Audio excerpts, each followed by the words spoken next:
بسم اللہ الرحمن الرحیم، السلام علیکم۔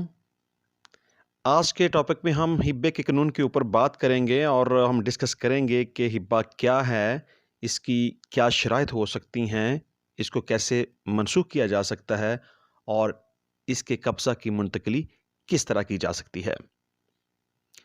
دراصل ایک شخص کا کسی دوسرے شخص کو اپنی جائیداد فوراً اور بلا کسی معاوضہ کے منتقل کر دینا اور اس کا یا اس کے کسی نامزد کردہ شخص کا قبضہ کر لینا ہبہ ہے۔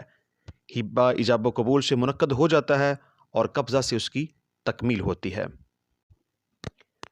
ہبہ زبانی یا تحریری دونوں صورتوں میں ہو سکتا ہے، مگر قانونی مشکلات اور پیچیدگیوں سے بچنے کے لیے اسے تحریر میں لانا اور رجسٹر کرانا بہتر ہے۔ اب ہم یہاں یہ دیکھیں گے کہ ہبہ کون شخص کر سکتے ہیں۔ ہر وہ شخص جو عاقل، بالغ اور جائیداد کا قانونی مالک ہو، اپنی جائیداد بذریعہ ہبہ منتقل کرنے کا مجاز ہے۔ ہبہ کی 3 شرائط ہیں۔ نمبر 1 یہ کہ ہبہ کرنے والا ایجاب کرے، دوسرے نمبر پہ جس کے حق میں ہبہ کیا گیا ہو وہ اسے قبول کرے، اور تیسرے نمبر پہ جائیداد کی ملکیت اور قبضے کو منتقل کر دیا جائے۔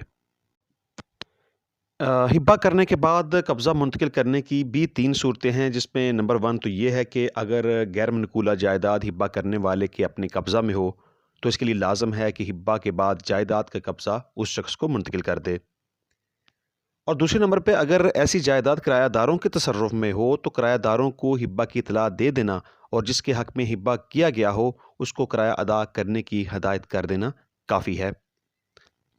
اور تیسرے نمبر پہ اگر ہبہ کرنے والا اور جس کے حق میں ہبہ کیا گیا ہو دونوں ایسی جائیداد میں رہائش پذیر ہوں تو ایسی جائیداد غیر منقولہ کے ہبہ کی تکمیل کے لیے ہبہ کرنے والے کا اعلان ہی کافی ہے۔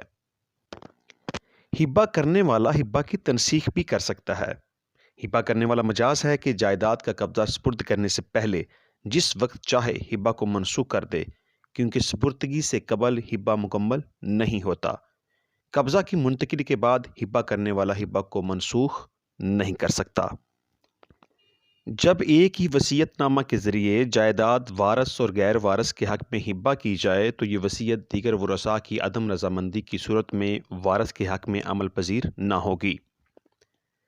البتہ غیر وارث کے حق میں جائیداد کی 1/3 حصے تک جائز ہوگی۔ مثلاً ایک شخص اپنی جائیداد اپنی بیوی اور ایک غیر وارث کو ہبہ کرنے کی وصیت کر دے اور اس کے دیگر ورثاء بیوی کے حق میں وصیت پر رضامند نہ ہوں تو حسب وصیت غیر وارث کو جائیداد کا 1/3 حصہ ملے گا اور بقیہ 2/3 شرعی ورثاء میں تقسیم ہوگا۔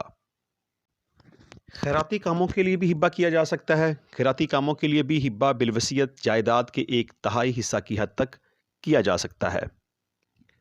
اب ہم دیکھیں گے کہ اگر کوئی شخص مرنے کے قریب ہو اور ہبہ کر دے تو اس کا کیا سٹیٹس ہوگا۔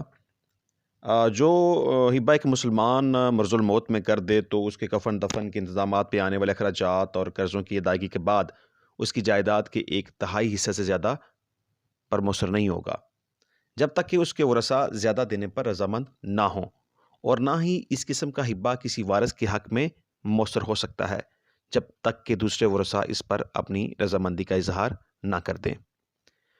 اس میں مرض الموت سے مراد وہ کیفیت ہے جس میں مبتلا شخص کا کسی وقت بھی مر جانے کا اندیشہ ہو یا ایسی بیماری میں مبتلا ہونا جس کا نتیجہ موت ہو۔